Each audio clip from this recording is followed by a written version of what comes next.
ఒక ఛానల్ పెట్టాలనే ఆలోచనను కూడా వెలిబుచ్చారు. ఆ విషయంలో ఎటువంటి మంచి ప్రశ్న వేశారు. గతంలో రామోజీరావు గారు, రాధాకృష్ణ గారు నా మీద వ్యతిరేకంగా దుష్ప్రచారం చేసినప్పుడు నేను ఒక నిర్ణయం తీసుకోవడం జరిగింది, ఛానల్ పెట్టాలి అన్నటువంటిది. ఈరోజు మారిన రాజకీయ పరిస్థితుల్లో నేను రాజకీయాల నుంచి తప్పుకున్న తర్వాత ఆ యొక్క నిర్ణయం, తీసుకున్నటువంటి నిర్ణయం అమలు చేయాలా లేదా అన్నటువంటిది నేను పునరాలోచిస్తాను. ఈ రోజు నేను దానికి సమాధానం చెప్పలేనటువంటి పరిస్థితి.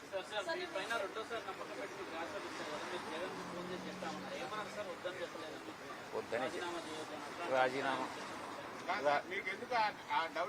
ఆయన అడిగారు, మీరు వెయిట్ చేయాలి. జగన్ గారికి నేను అన్ని వివరంగా చెప్పాను. ఈ పరిస్థితుల్లో నేను న్యాయం చేయలేనన్నటువంటి విషయం కూడా చెప్పాను.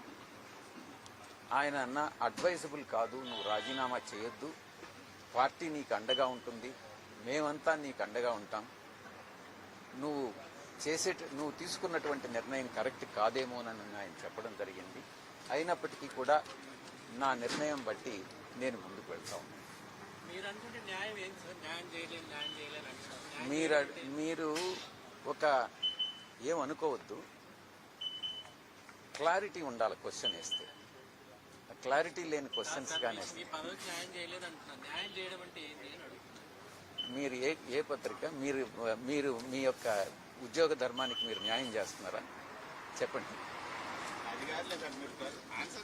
మీరు క్లారిటీతో అడగండి. ఆయన అడిగింది ఏంటంటే, ఇప్పుడు మీరు అంటున్నారు కదా నేను న్యాయం చేయలేకపోతున్నాను, అందుకే నేను నా ప్లేస్ లో వేరే ఒకరు పెట్టాలని, అంటే మీకు సరైనటువంటి గౌరవం ఇవ్వకపోవడం వల్లనే నేను ఒక్కటే చెప్తా ఉన్నా, నేను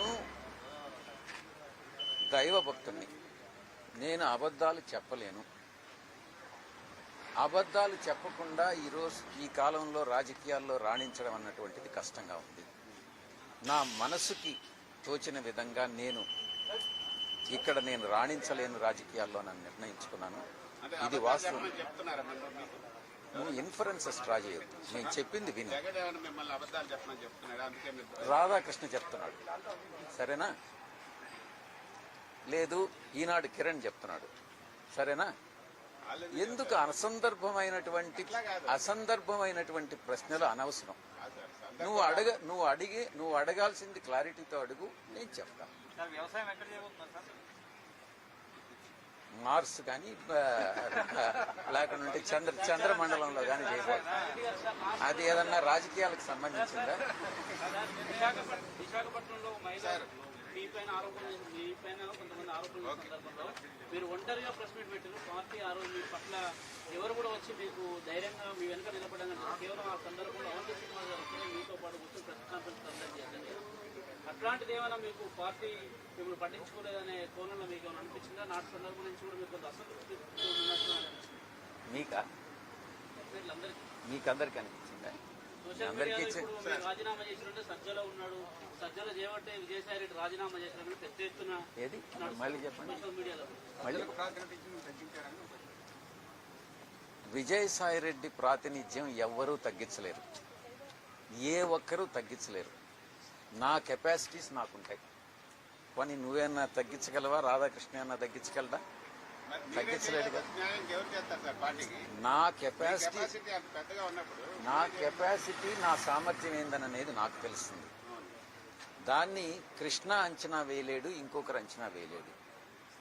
నా దృష్టిలో నేను న్యాయం చేయగలిగితే నేను చేస్తానని చెప్తాను, లేకుంటే నేను చేయలేనని చెప్తాను.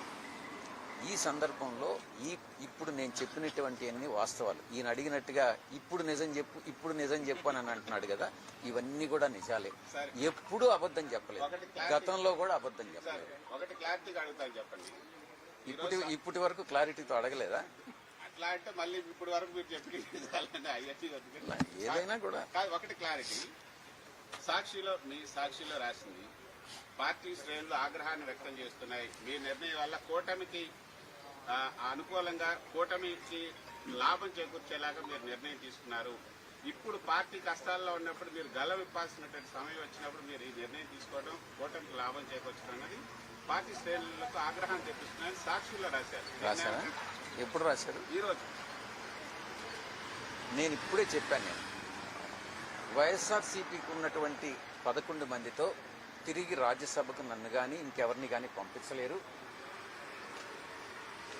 అది కూటమికి వెళ్తుంది సీటు. ఈ విషయం నాకు తెలుసు. నేనేం తెలియకుండా రాజీనామా చేయలే. నేను అబద్ధం చెప్పను.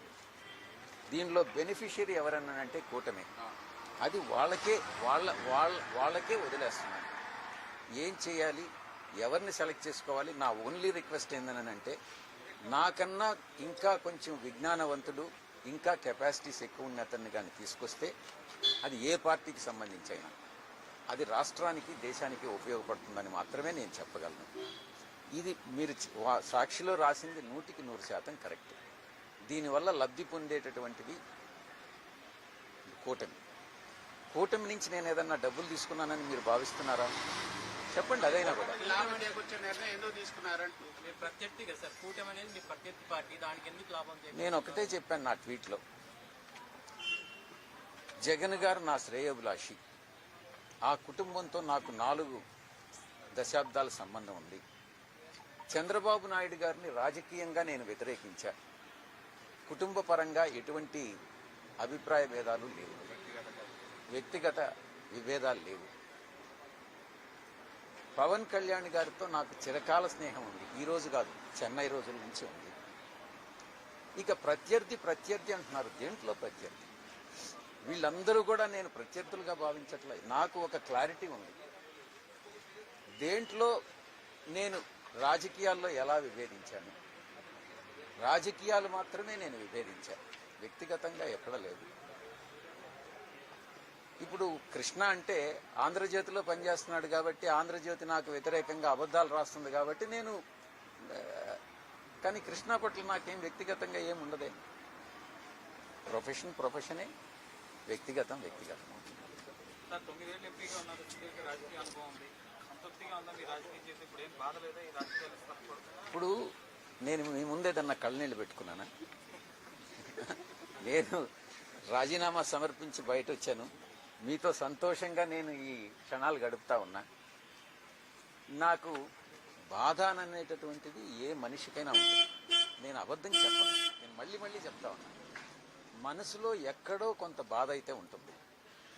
కానీ ఆ బాధ అన్నటువంటి దానికన్నా నేను న్యాయం చేయలేకపోతున్నానే అన్నటువంటిదే ఎక్కువ బాధను కలిగిస్తుంది.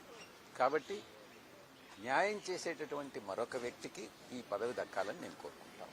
అది ఎవరైనా కావచ్చు. బాగా మిస్ అయిపోతుంటాం. మీరు ఛాలెంజ్లు చేయటం, తర్వాత మీరు ప్రచారం చేయటం, ఇవన్నీ నేను ఛాలెంజ్ చేసినంత కూడా నేను చేసి చూపిస్తాను. ముఖ్యంగా మీ మీద డిఫమేషన్ కేసు అయితే వదలను. ఎందుకనంటే నేను ఉమనైజర్ కాదు.